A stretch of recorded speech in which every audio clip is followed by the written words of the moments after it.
Hi hello ನಮಸ್ತೆ. ನಾನು ರಾಜು ಅಷ್ಟೇ. ನೀವು ನೋಡ್ತಿದ್ದೀರಾ centre point Kannada YouTube channel. Rashid Khan ಬೆಂಕಿ ಬೌಲಿಂಗ್. RCB ತಂಡವನ್ನು ಸೋಲಿಸಿ ಗೆದ್ದಂಥ ಗುಜರಾತ್ ತಂಡ.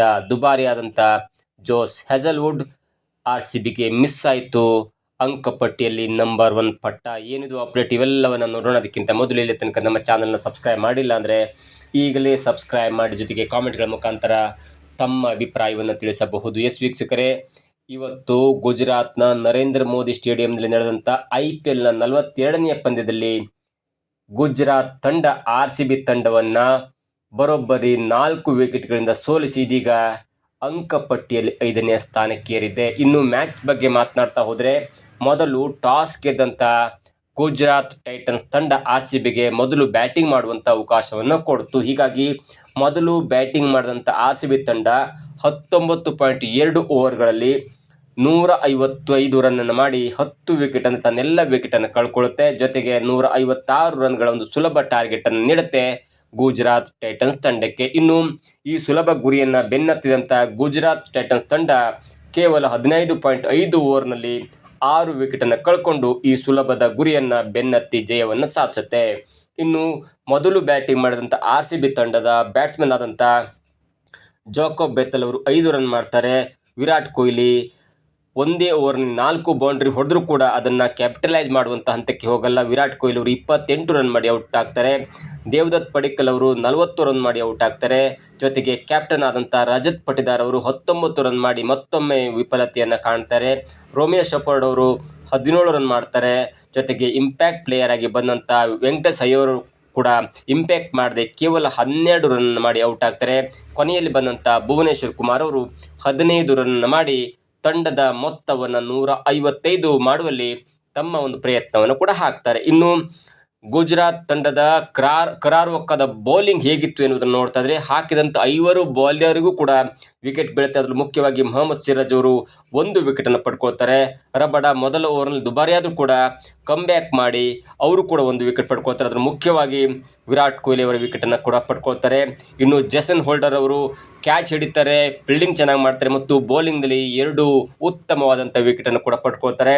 ಜೊತೆಗೆ ಅರ್ಷದ್ ಖಾನ್ ಎನ್ನುವಂಥ ಯುವ ವೇಗಿ ತಾನು ಹಾಕಿದಂಥ 3.2 ಓವರ್ಗಳಲ್ಲಿ ಕೇವಲ 22 ರನ್ ನೀಡಿ 3 ವಿಕೆಟನ್ನು ಕೂಡ ಪಡ್ಕೊಳ್ತಾರೆ. ಇನ್ನು ಎವರ್ಗ್ರೀನ್ ಬೌಲರ್ ಆಗಿರುವಂಥ ಸ್ಪಿನ್ ಮಾಂತ್ರಿಕ ರಶೀದ್ ಖಾನ್ ಅವರು 4 ಓವರನ್ನು ಬೌಲಿಂಗ್ ಮಾಡಿ 19 ರನ್ ನೀಡಿ ಬರೋಬ್ಬರಿ 2 ವಿಕೆಟನ್ನು ಪಡ್ಕೊಳ್ತಾರೆ. ಹೀಗಾಗಿ RCB ಮೊದಲು ಬ್ಯಾಟಿಂಗ್ ಮಾಡಿ 155 ರನ್ನನ್ನು ಮಾಡಿ 156 ರನ್ಗಳ ಸುಲಭ ಒಂದು ಗುರಿಯನ್ನು ಕೊಡುತ್ತೆ ಗುಜರಾತ್ ಟೈಟನ್ಸ್ ತಂಡಕ್ಕೆ. ಇನ್ನು ಈ ಸುಲಭ ಗುರಿಯನ್ನು ಬೆನ್ನತ್ತಿದಂಥ ಗುಜರಾತ್ ತಂಡ ಕೂಡ ಅಷ್ಟೇನು ಪಾಸಿಟಿವ್ ಆಗಿ ಆಡುವಂಥ ಹಂತಕ್ಕೆ ಹೋಗಲ್ಲ. ಓಪನರ್ ಆದಂಥ ಸಾಯಿ ಸುದರ್ಶನ್ ಅವರು 6 ರನ್ನನ್ನು ಮಾಡಿ ಔಟ್ ಆಗ್ತಾರೆ. ಗಿಲ್ ಅವರು 43 ರನ್ನನ್ನು ಮಾಡಿ ಆಡ್ತಾ ಇರುವಾಗ ಕೊಹ್ಲಿ ಹಿಡಿದಂಥ ಅದ್ಭುತ ಕ್ಯಾಚ್ಗೆ ಔಟ್ ಆಗ್ತಾರೆ. ಜೋಸ್ ಬಟ್ಲರ್ ಅವರು 39 ರನ್ ಮಾಡಿ ಔಟ್ ಆಗ್ತಾರೆ.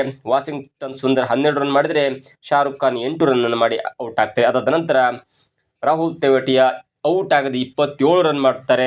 ಜೊತೆಗೆ ಅವರ ಜೊತೆ ಬಂದಂಥ ರಶೀದ್ ಖಾನ್ ಕೂಡ 7 ರನ್ ಮಾಡಿ ಔಟ್ ಆಗದೆ ಗುಜರಾತ್ ಟೈಟನ್ಸ್ ತಂಡವನ್ನು ಇನ್ನೂ 25 ಎಸೆತ ಬಾಕಿ ಇರುವಂತೆ, ಅಂದರೆ 15.5 ಓವರ್ನಲ್ಲಿ 158 ರನ್ ಮಾಡಿ 6 ವಿಕೆಟನ್ನು ಕಳ್ಕೊಂಡು 4 ವಿಕೆಟ್ಗಳ ಸುಲಭ ಒಂದು ಜಯವನ್ನು ಸಾಧಿಸುತ್ತೆ. ಇನ್ನು RCBಯ ಬೌಲಿಂಗ್ ದಾಳಿ ಹೇಗಿತ್ತು ಎನ್ನುವುದನ್ನು ನೋಡ್ತಾ ಹೋದರೆ, ಭುವನೇಶ್ವರ್ ಕುಮಾರ್ ಅವರು ಅತ್ಯುತ್ತಮವಾಗಿ ಬೌಲಿಂಗ್ ಮಾಡಿದ್ರು ಅಂತ ಹೇಳ್ಬೋದು.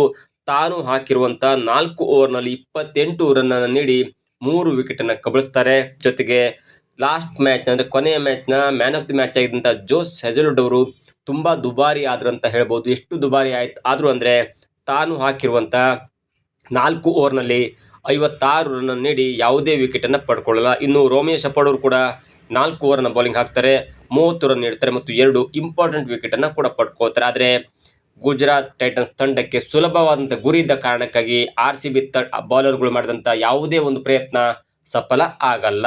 ಹೀಗಾಗಿ 155 ರನ್ನನ್ನು ಮಾಡಿ ಟಾರ್ಗೆಟ್ ಕೊಟ್ಟಂಥ RCBಗೆ ಇದೀಗ ಹೀನಾಯವಾದಂಥ ಸೋಲು ಆಗಿದೆ. ಇನ್ನು ಗುಜರಾತ್ ತಂಡ ತಾನು ಆಡಿರುವಂಥ 9 ಪಂದ್ಯದಲ್ಲಿ 5 ಪಂದ್ಯವನ್ನು ಗೆದ್ದು 10 ಅಂಕಗಳೊಂದಿಗೆ ಇದೀಗ ಅಂಕಪಟ್ಟಿಯಲ್ಲಿ 5ನೇ ಸ್ಥಾನಕ್ಕೆ ಏರಿದೆ. ಇನ್ನು RCB ತಂಡದ ಸ್ಥಿತಿ ಹೇಗಿತ್ತು ಎನ್ನುವುದನ್ನು ನೋಡ್ತಾ ಹೋದರೆ, RCB ತಂಡ 9 ಪಂದ್ಯದಲ್ಲಿ 6 ಪಂದ್ಯವನ್ನು ಗೆದ್ದು 3 ಪಂದ್ಯವನ್ನು ಸೋತು 12 ಅಂಕಗಳೊಂದಿಗೆ ಇದೀಗ 2ನೇ ಸ್ಥಾನಕ್ಕೆ ಏರಿದೆ ಅಥವಾ 2ನೇ ಸ್ಥಾನದಲ್ಲಿದೆ. ಇನ್ನು ಈ ಪಂದ್ಯ ಗೆದ್ದಿದ್ರೆ 14 ಅಂಕಗಳೊಂದಿಗೆ RCB ಅಂಕಪಟ್ಟಿಯಲ್ಲಿ ನಂಬರ್ 1 ಆಗುವಂಥ ಸಾಧ್ಯತೆ ಇತ್ತು ಮತ್ತು ಪ್ಲೇ ಆಫ್ಗೆ ಅಧಿಕೃತವಾಗಿ ಎಂಟ್ರಿ ಕೊಡುವಂಥ ಸಾಧ್ಯತೆ ಕೂಡ ಇತ್ತು. ಹೀಗಾಗಿ RCB ಎಲ್ಲೋ ಒಂದು ಕಡೆ ಇವತ್ತಿನ ತನ್ನ ಅತಿಯಾದ ಆತ್ಮವಿಶ್ವಾಸದಿಂದ ಬ್ಯಾಟಿಂಗ್ ಮಾಡಿ ಯಾವುದೋ ಒಂದು ಹೊಡಿಬಡಿ ಆಟಕ್ಕೆ ಹೋಗಿ ಒಂದು ಒಳ್ಳೆಯ ಪಿಚ್ನಲ್ಲಿ 155 ರನ್ ಮಾಡಿ ಹೀನಾಯವಾದ ಸೋಲನ್ನು ಅಪ್ಪಿದೆ. ಇನ್ನು 6 ದಿನಗಳ ನಂತರ ಮತ್ತೆ RCB ಆರ್ಭಟ ಹೇಗಿರುತ್ತೆ ಇವೆಲ್ಲವೂ ಕೂಡ